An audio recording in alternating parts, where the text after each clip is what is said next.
अस्सलाम वालेकुम everyone, I hope you all are doing well. Welcome back to another session. मेरा नाम मीर साइमा है और मैं आज आपको पॉलिटी के टॉप एक्सपेक्टेड एमसीक्यूज कराने जा रही हूं, जो कि जेके एसएसबी के लेटेस्ट एग्जाम पैटर्न पे बेस होंगे। ये क्वेश्चंस आपके रिवीजन को और स्ट्रॉन्ग करेंगे और आपके इंपॉर्टेंट कंसेप्ट को क्लियर करेंगे, इसीलिए वीडियो एंड तक देखें ताकि कोई भी इंपॉर्टेंट क्वेश्चन मिस ना हो।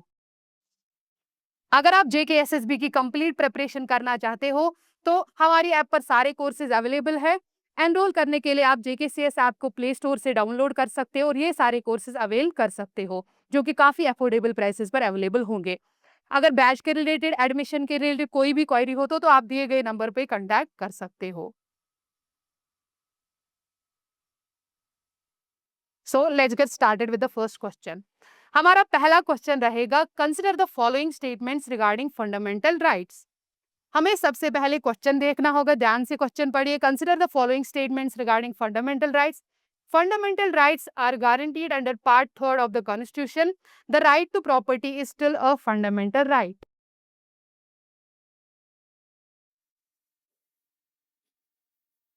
सबसे पहले हमें देखना होगा फंडामेंटल राइट्स क्या राइट्स होते हैं। फंडामेंटल राइट्स वो राइट्स होते हैं जो कॉन्स्टिट्यूशन हर सिटीजन को गारंटी करता है। फंडामेंटल राइट्स का पर्पस क्या है? इनका पर्पस है हर सिटीजन की इक्वालिटी, फ्रीडम और डिग्निटी को प्रोटेक्ट करना। कहां पे गारंटीड है? They are guaranteed under the part 3, 12 to 35 article, under article 12, 35 and part 3 of the constitution. तो हमारा जो पहला ऑप्शन है, क्या पहला ऑप्शन हमारा सही रहेगा? हाँ, हमारा पहला ऑप्शन जो है, fundamental rights are guaranteed under part 3 of the constitution, वो ऑप्शन हमारा सही रहेगा। यहाँ पे आपको याद करने क्या क्या करना है, that is 12 to 35 fundamental rights are included in the part 3 of the constitution. कौन से आर्टिकल है? Article 12 to 35।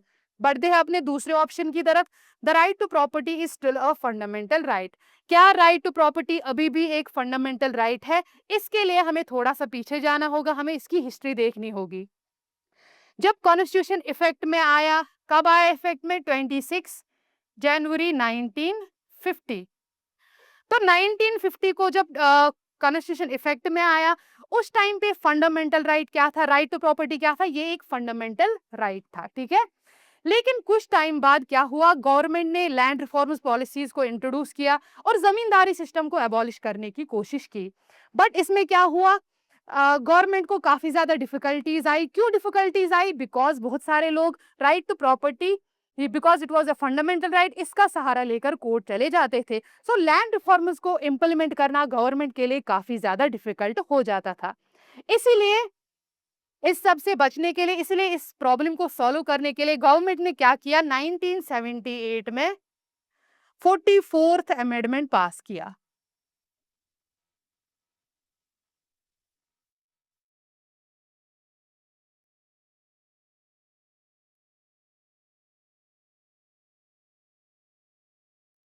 Nineteen seventy eight में 44th अमेंडमेंट पास किया। 1978 44th अमेंडमेंट गवर्नमेंट ने पास किया, जिसके तहत राइट टू प्रॉपर्टी अब फंडामेंटल राइट नहीं रहा, ठीक है। लेकिन यहाँ पे आपको एक बात याद रखनी जरूरी है, फंडामेंटल राइट, ये राइट टू प्रॉपर्टी पूरी तरीके से अबॉलिश नहीं किया, बस इसका स्टेटस बदल दिया गया। अच्छा, अब अगर इसका स्टेटस बदल दिया गया तो अब क्या है ये? Now it's only a legal right. अब आपके लिए एक सवाल है, आप मुझे कमेंट कीजिएगा कि ये किस आर्टिकल के अंडर लीगल राइट माना जाता है। तो हमारा जो दूसरा ऑप्शन है, राइट टू प्रॉपर्टी स्टिल है फंडामेंटल राइट, क्या अभी भी ये फंडामेंटल राइट है? नहीं, अब ये फंडामेंटल राइट नहीं है, अब ये एक बस लीगल राइट है। सो कौन सा ऑप्शन हमारा सही रहेगा? Only one is true. Okay,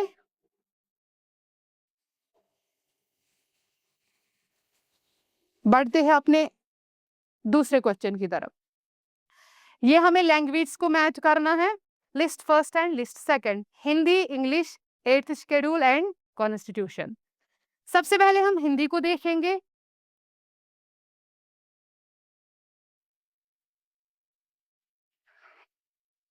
under article 343, article 340 ये बताता है कि हिंदी इन देवनागरी स्क्रिप्ट क्या है? Official language of the union. Article 343 ये बताता है कि Hindi is the official language of the union. तो हमारा कौन सा ऑप्शन रहेगा? Hindi is the official language of the union. ठीक है, बढ़ते हैं दूसरे ऑप्शन की तरफ। बी, बी क्या है फिर?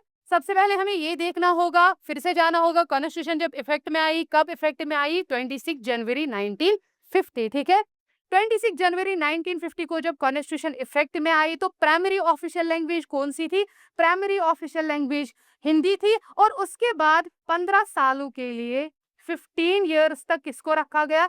इंग्लिश को भी एज अ एसोसिएट लैंग्वेज रखा गया। ठीक है, तो क्या 15 सालों के बाद उसको फिर से अबॉलिश कर दिया गया? नहीं, 15 सालों के बाद इसको फिर से कंटिन्यू किया गया under official language act 1963। Under official language act 1963 के तहत इंग्लिश लैंग्वेज को एज ए एसोसिएट लैंग्वेज रखा गया। ठीक है, सो अब हिंदी भी हमारी ऑफिशियल लैंग्वेज है और इंग्लिश भी हमारी ऑफिशियल लैंग्वेज है। यहाँ में मैं एक और पॉइंट ऐड करना चाहूंगी, इंडिया की कोई भी नेशनल लैंग्वेज नहीं है। ऑफन बच्चे कंफ्यूज हो जाते हैं कि Hindi is the national language. No, Hindi is not the official national language but it is the official language. इसके साथ एसोसिएट लैंग्वेज कौन सी है? इंग्लिश है। इंग्लिश हमारी आएगी एसोसिएट लैंग्वेज। आपके लिए एक और सवाल है जो कि आपको कमेंट सेक्शन में करना होगा कि वो कौन सा ऐसा स्टेट है जहां पे बस इंग्लिश ही ऑफिशियल लैंग्वेज रहेगी। ठीक है, तो बढ़ते हैं अपने तीसरे ऑप्शन की तरफ, एट्थ शेड्यूल। एट्थ शेड्यूल में क्या है? एट्थ शेड्यूल में आपकी सारी शेड्यूल लैंग्वेज जो है, जो कि 22 है, वो मेंशन्ड है। कितनी है? 22 शेड्यूल लैंग्वेज, वो आपके एट्थ शेड्यूल में मेंशन है। So this will be the answer. और कॉन्स्टिट्यूशन क्या है? कॉन्स्टिट्यूशन हमें सारे official language of the union के प्रोविजन जो है वो सारे कॉन्स्टिट्यूशन में मेंशन है, तो this will be official language of the union. So what will be the answer? A will be the answer. I hope this is clear to everyone.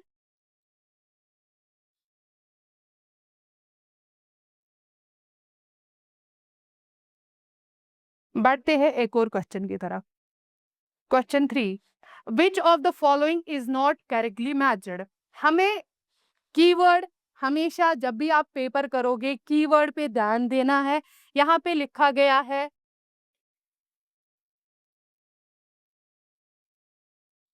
यहाँ पे लिखा गया है नॉट।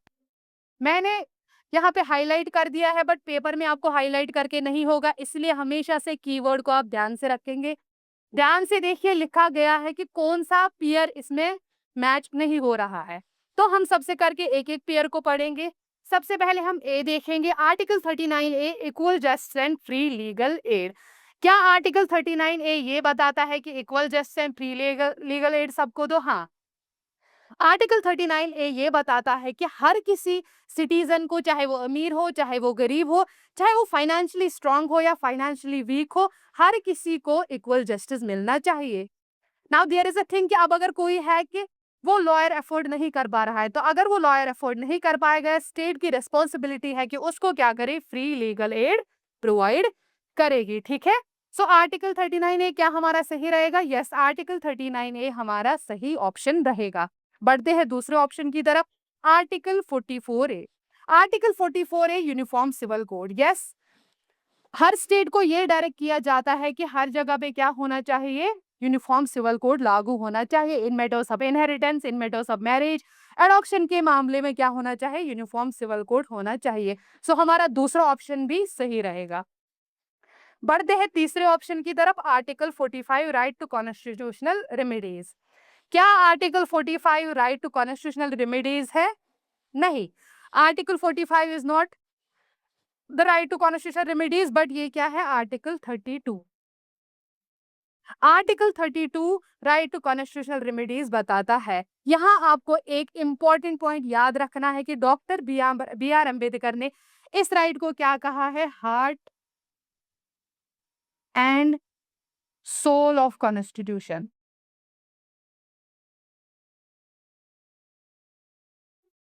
इंपॉर्टेंट पॉइंट, आर्टिकल 32 कौन सा है? Article 32 right to constitutional remedies. इसको क्या कहा है डॉक्टर बी आर अम्बेडकर ने? That it is the heart and soul of the constitution. ठीक है, तो हमारा ये ऑप्शन इनकरेक्ट रहेगा। 42 के बदले यहाँ पे आपको 32 2 रखना है। अच्छा, यहाँ पे 45 भी देखेंगे। 45 किस बारे में है? 45 जो है वो early childhood care and education के बारे में है। बढ़ते हैं अपने दूसरे ऑप्शन की, डी ऑप्शन की तरफ। Article 48 A protection of environment. Yes, ये स्टेट्स को डायरेक्ट करता है regarding the protection of the environment, forestry, wildlife और एनवायरमेंट को प्रोटेक्ट करने के लिए। So which of the following is not correctly matched? कौन सा आंसर रहेगा? हमारा आंसर रहेगा सी, आर्टिकल 45 ए। ठीक है, आई hope this is also clear.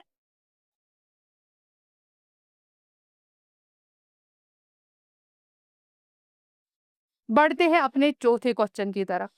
ये भी आपको मैच करना है, match list first with list second.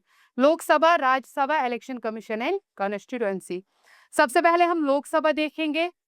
Lok Sabha क्या है? Lok Sabha is also known as the house of the people, जहां पे हम क्या करते हैं, इलेक्शंस के थ्रू अपने रिप्रेजेंटेटिव्स को डायरेक्टली इलेक्ट करते हैं। अगर डायरेक्टली इलेक्ट करते हैं तो कौन सा ऑप्शन रहेगा? ऑप्शन विल बी, ऑप्शन ये रहेगा। उसके बाद बी ऑप्शन, राज्यसभा। क्या राज्यसभा के मेंबर्स को भी डायरेक्टली इलेक्ट किया जाता है? नहीं। हमने जो मेंबर्स चूज किए लोकसभा के लिए, चाहे वो एमएलए हमारे हो, वो क्या करते हैं, वही राज्यसभा के मेंबर्स को चुनते हैं। उनको क्या कहा जाता है? राज्यसभा को house of the council. So they are indirectly elected. उसके बाद इलेक्शन कमीशन की बात करेंगे। इलेक्शन कमीशन क्या है? इलेक्शन कमीशन एक इंडिपेंडेंट बॉडी है जो फ्री एंड फेयर इलेक्शंस कराती है पूरे कंट्री में। सो इसको क्या आएगा? इसको आएगा कंडक्ट्स इलेक्शंस। अब हमारी कॉन्स्टिट्यूएंसी होती है, एक इलेक्टोरल एरिया होता है या एक जियोग्राफिकल एरिया होता है जहां पे सारे वोटर्स मिलकर अपने रिप्रेजेंटेटिव्स को चुनते हैं। सो कौन सा ऑप्शन आएगा? Constituency will be your electoral area. So Lok Sabha is directly elected, जहां पे हम अपने रिप्रेजेंटेटिव्स को डायरेक्टली इलेक्ट करते हैं। राज्यसभा आएगी इनडायरेक्टली इलेक्टेड। उसके बाद आएगा इलेक्शन कमीशन। क्या है इलेक्शन कमीशन? जो कंडक्ट इलेक्शन करवाती है।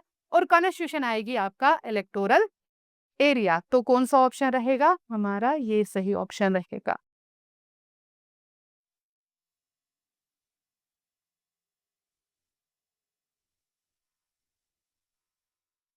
बढ़ते हैं अपने क्वेश्चन 5 की तरफ। ये हमें असर्शन और रीजन देखना है। असर्शन बोलता है India has only one official language. Reason बताता है Hindi and English are used for official purposes. अगर आपको ये वाला पता होगा तो ऑब्वियसली आप इजीली ये कर पाओगे। क्या इंडिया की बस एक ऑफिशियल लैंग्वेज एक ही है? हमने अभी पढ़ा कि इंडिया की एक ही लैंग्वेज ऑफिशियल नहीं है, बल्कि इंडिया की एक और ऑफिशियल लैंग्वेज है। प्राइमरी लैंग्वेज हिंदी है, उसके बाद जो एसोसिएट लैंग्वेज है दैट इज योर इंग्लिश। तो क्या हमारा असर्शन ठीक है? No, assertion is false. उसके बाद Hindi and English are used for official purposes of the union. Yes, they are used for the official purposes of the union. चाहे parliament हो, supreme court हो, कोई भी गवर्नमेंट के ऑफिशियल कम्युनिकेशन में दोनों हिंदी और इंग्लिश, दोनों ऑफिशियल लैंग्वेज को यूज किया जाता है। सो हमारा कौन सा ऑप्शन सही रहेगा? A is false, R is true. हमारा ये ऑप्शन सही रहेगा। बढ़ते हैं अपने एक और क्वेश्चन की तरफ। Consider the following statements regarding representation in democracy. Representation is a feature of indirect democracy. Representatives make laws on behalf of the citizens. Representation exists only in monarchies. तो रिप्रेजेंटेशन क्या होती है? रिप्रेजेंटेशन का मतलब होता है अपने रिप्रेजेंटेटिव्स को चूज करना, जो आपके बिहाफ पे क्या करेंगे, लॉज बनाएंगे। ठीक है, तो रिप्रेजेंटेशन फीचर होता है इनडायरेक्ट डेमोक्रेसी का। हाँ, रिप्रेजेंटेशन फीचर होता है इनडायरेक्ट डेमोक्रेसी का। Representatives make laws on behalf of the citizens. तो जो भी हम, जिनको भी हम इलेक्ट करते हैं, हमारे एमएलए को जब हम इलेक्ट करते हैं, वो क्या करते हैं, हमारे लिए लॉज बनाते हैं। Representation exists only in monarchies. क्या रिप्रेजेंटेशन बस मोनार्कीज में ही होती है? नो, मोनार्कीज में नहीं। Representation is the important feature of indirect democracy. ठीक है, तो कौन सा ऑप्शन हमारे का, which of the above statements are correct? इनमें से कौन से दो स्टेटमेंट्स करेक्ट रहेंगे? हमारा पहला ऑप्शन करेक्ट रहेगा और दूसरा ऑप्शन करेक्ट रहेगा। 1 and 2 ओनली। बढ़ते हैं एक और क्वेश्चन की तरफ। Question 7, consider the following statements regarding fundamental duties. हमें फंडामेंटल ड्यूटीज देखनी है। क्या होती है फंडामेंटल ड्यूटीज? फंडामेंटल ड्यूटीज, जिस तरह फंडामेंटल राइट्स मैंने अभी बोला, फंडामेंटल ड्यूटीज क्या होती है? फंडामेंटल ड्यूटीज होती है responsibilities of a citizen towards the country, हमारी रेस्पॉन्सिबिलिटीज, हमारी मॉरल या civic obligation towards our country. ठीक है, तो क्वेश्चन पढ़ते हैं, इसके ऑप्शंस पढ़ते हैं। Fundamental duties were added to the constitution by the 42nd constitutional amendment act 1976। तो क्या फंडामेंटल ड्यूटीज पहले से नहीं थी? नो। जब 26 जनवरी 1950 कॉन्स्टिट्यूशन इफेक्ट में आई, उस टाइम पे fundamental duties were not added. Fundamental duties later on add किए गए। कब ऐड किए गए? 1976 में 42nd कॉन्स्टिट्यूशनल अमेंडमेंट में वो ऐड किए गए। ठीक है, they are mentioned under article 51A of the constitution. Yes, this is also true. किस वाले आर्टिकल में है? Article 51A। They are legally enforceable by the courts. इसका क्या मतलब हुआ? इसका मतलब हुआ कि अगर कोई सिटीजन फंडामेंटल ड्यूटीज परफॉर्म नहीं कर रहा, क्या आप उसके खिलाफ कोर्ट जाओगे? नो, उसके खिलाफ आप कोर्ट नहीं जा सकते। तो फिर अगर फंडामेंटल राइट्स को वायलेट किया गया, क्या उसके खिलाफ जा सकते हो? हाँ, लेकिन फंडामेंटल ड्यूटीज को क्या है, अगर फंडामेंटल ड्यूटी कोई पर्सन नहीं कर रहा है तो उसके खिलाफ हम कोर्ट नहीं जा सकते। तो this option is incorrect, they are not enforceable by the courts. Which of the above statements are correct? इसमें से कौन से दो स्टेटमेंट्स आपके फिर करेक्ट रहेंगे? फंडामेंटल ड्यूटीज पहला वाला और दूसरा ऑप्शन हमारा करेक्ट रहेगा। सो आंसर विल बी ए। बढ़ते हैं एक और क्वेश्चन की तरफ, क्वेश्चन 8। असर्शन बोलता है president of India is directly elected by the people. Reason बोलता है president is elected by an electoral college. क्या प्रेसिडेंट को डायरेक्टली इलेक्ट किया जाता है? क्या हम सिटीजन्स डायरेक्टली प्रेसिडेंट को इलेक्ट करते हैं? No, he is indirectly elected. अच्छा, इनडायरेक्टली कौन उसको इलेक्ट करते हैं? जिनको हमने रिप्रेजेंटेटिव चुना वही फिर उनको प्रेसिडेंट को क्या करेंगे? इलेक्ट करेंगे। सो हमारा जो पहला ऑप्शन है डायरेक्टली इलेक्टेड, वो हमारा फॉल्स रहेगा। रीजन पढ़ते हैं। President is elected by an electoral college. President को कौन इलेक्ट करते हैं? Electoral college. क्या होता है इलेक्टोरल कॉलेज? इलेक्टोरल कॉलेज होता है ग्रुप। किनका ग्रुप होता है? रिप्रेजेंटेटिव्स का एक ग्रुप होता है जो किसको चुनते हैं? प्रेसिडेंट को चुनते हैं। इसमें कौन कौन आएगा? इसमें आएंगे आपके मेंबर्स ऑफ लोकसभा, इसमें आएंगे आपके मेंबर्स ऑफ राज्यसभा, इसमें आएंगे आपके एमएलएज आएंगे, इसमें आएंगे दिल्ली और पुडुचेरी के एमएलएज आएंगे, जो किनको इलेक्ट करेंगे? प्रेसिडेंट को इलेक्ट करेंगे। I hope this is clear. तो इसमें कौन सा ऑप्शन रहेगा? A is false, R is true. तो option C. Question number 9. Referendum is a feature of direct democracy. It allows citizens to approve or reject laws. Referendum होता है direct democracy का feature. Referendum क्या होता है? Referendum होता है collective opinion या व्यू पॉइंट देना किसी भी लॉ या किसी भी इशू पे रेफरेंडम करना। ठीक है, डायरेक्ट डेमोक्रेसी होती है। क्या है रेफरेंडम? डायरेक्ट डेमोक्रेसी का फीचर होता है। मैंने अभी आपको बोला इनडायरेक्ट डेमोक्रेसी क्या होती है? जहां पे हम अपने इलेक्टेड रिप्रेजेंटेटिव्स को चुनते हैं और वो हमारे बिहाफ पे लॉज बनाएंगे। डायरेक्ट डेमोक्रेसी में ऐसा नहीं होता है, लोग खुद लॉज बनाते हैं। ठीक है, तो that will be a direct democracy. It allows citizens to approve और रिजेक्ट लॉज। तो जब रेफरेंडम होता है, कोई भी लॉ जब पास होता है, लोग उस पे खुद क्या करते हैं? लोग उसको या तो अप्रूव करेंगे या तो रिजेक्ट करेंगे। ठीक है, both A and R true and R is the correct explanation of A. ठीक है, तो हमारा ये वाला ऑप्शन सही रहेगा।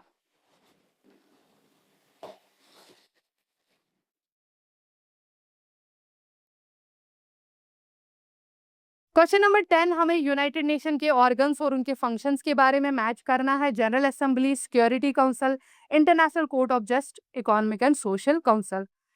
जनरल असेंबली की बात करेंगे। जनरल असेंबली यूएनओ की मेन इंपॉर्टेंट बॉडी है, रिप्रेजेंटेटिव बॉडी है, डेलिब्रेट बॉडी है, deliberate organ of the UNO है ये। जितने भी मेंबर स्टेट्स है यूएनओ के 193, वो सारे किसके मेंबर है? जनरल असेंबली के मेंबर है। और हर किसी मेंबर स्टेट के पास एक एक वोट होता है। तो कौन सा ऑप्शन आएगा? All member states.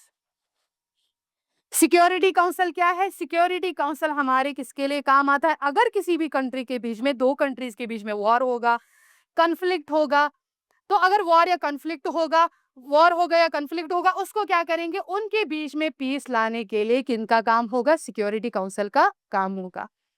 उसके बाद इंटरनेशनल कोर्ट ऑफ जस्टिस क्या करता है? अगर दो कंट्रीज के बीच में कोई भी बॉर्डर डिस्प्यूट, लीगल डिस्प्यूट होगा, तो उसको सॉल्व करने की जिम्मेदारी किसकी है? इंटरनेशनल कोर्ट ऑफ जस्टिस की। उसके बाद है economic and social council. Economic and social council क्या करता है? इकोनॉमिक एंड सोशल कॉर्पोरेशन पूरे मेंबर स्टेट्स में लाता है, ठीक है। So this will be the option, ठीक है। इसका जो आंसर रहेगा दैट विल बी ए। बढ़ते हैं एक और क्वेश्चन की तरफ। Question 11, public opinion is static and never changes. Assertion ये बोलता है कि जो भी पब्लिक ओपिनियन है वो क्या है, वो स्टैटिक है, वो चेंज नहीं होती है। रीजन बोलता है public opinion changes with new information and changing circumstances. क्या पब्लिक ओपिनियन हमेशा सेम रहती है? हमने किसी पे अपना व्यू पॉइंट दिया, क्या वो हमेशा सेम रहती है? नो, वो व्यू पॉइंट चेंज हो जाती है, वो स्टैटिक नहीं रहती है, बल्कि पब्लिक ओपिनियन डायनामिक है। दूसरा रीजन है public opinion changes with new information. जितनी ज्यादा इन्फॉर्मेशन बदलेगी, जितनी ज्यादा चेंजिंग सर्कमस्टेंसेस आएंगे, उतनी ज्यादा आपकी पब्लिक ओपिनियन भी बदलेगी। तो क्या हमारा असर्शन और रीजन सही है? हमारा रीजन सही है, असर्शन नहीं है, ठीक है। हम क्या बोलेंगे, ए इज फॉल्स और इज ट्रू। बढ़ते हैं एक और क्वेश्चन की तरफ। Which one of the following statements about the directive principles of state policies is correct? Directive principles of state policies यानी कि डीपीएसपीज में से इनमें से कौन सा करेक्ट ऑप्शन है? क्या है directive principles of state policy? Directive principles of state policy guidelines होती है स्टेट के लिए, जो सोशल और इकोनॉमिक कोऑपरेशन लाती है और एक स्टेट को वेलफेयर स्टेट बनने में हेल्प करती है, या ये इसके लिए गाइडलाइंस होती है एक स्टेट को वेलफेयर स्टेट बनाने में। तो हम ऑप्शंस पढ़ेंगे। They are enforceable by courts. तो हमें ऑप्शन क्या करना है, हमें करेक्ट ऑप्शन चूज करना है इनमें से। पहला ऑप्शन है they are enforceable by courts. अगर कोई गवर्नमेंट ये या स्टेट क्या करेगी, वो डीपीएसपीज को फॉलो नहीं करेगी, तो क्या हम उसके खिलाफ कोर्ट में जाएंगे? No, they are not enforceable by the courts. तो ये वाला ऑप्शन हमारा, ये बस गाइडलाइंस है, ठीक है। अगर उन गाइडलाइंस को स्टेट अप्लाई नहीं करेगी तो क्या हम कोर्ट तक जाएंगे? हम कोर्ट तक नहीं जा सकते, इसीलिए इनको हम एनफोर्सेबल नहीं बोल सकते। उसके बाद दे आर जस्टिसेबल राइट्स, ना जस्टिसेबल भी नहीं है, ठीक है। मतलब कि हम प्रोसेस नहीं कर सकते कि फॉर एग्जांपल अगर हमें लगा कि वो गाइडलाइंस फॉलो नहीं कर सकते, तो हम लीगली नहीं जा सकते कोर्ट तक कि मतलब एक गवर्नमेंट को फोर्स करेंगे कि ये सब करने के लिए, ठीक है। तो जस्टिसेबल भी नहीं है। तीसरा ऑप्शन है they are fundamental in the governance of the country. ये ऑप्शन हमारा सही रहेगा। Yes, they are fundamental. जब भी कोई स्टेट कोई काम करेगी, उसको क्या करना है, डीपीएसपीज को मद्देनजर रखना है। जब वो डीपीएसपीज को मद्देनजर रखेगी तो स्टेट क्या बनेगी, एक वेलफेयर स्टेट बनेगी। Yes, they are fundamental in the governance, ठीक है। तो चौथा ऑप्शन पढ़ेंगे, दे ओवरराइड फंडामेंटल राइट्स। क्या डीपीएसपीज फंडामेंटल राइट्स को ओवरराइड करेंगे? Fundamental rights are enforceable by courts, ठीक है, लेकिन DPSPs are not enforceable by courts. तो क्या ये ओवरराइड करेंगे? No, they will not override. तो ये भी गलत है। तो कौन सा करेक्ट ऑप्शन रहेगा इसमें से? बस सी ऑप्शन आपका करेक्ट ऑप्शन रहेगा।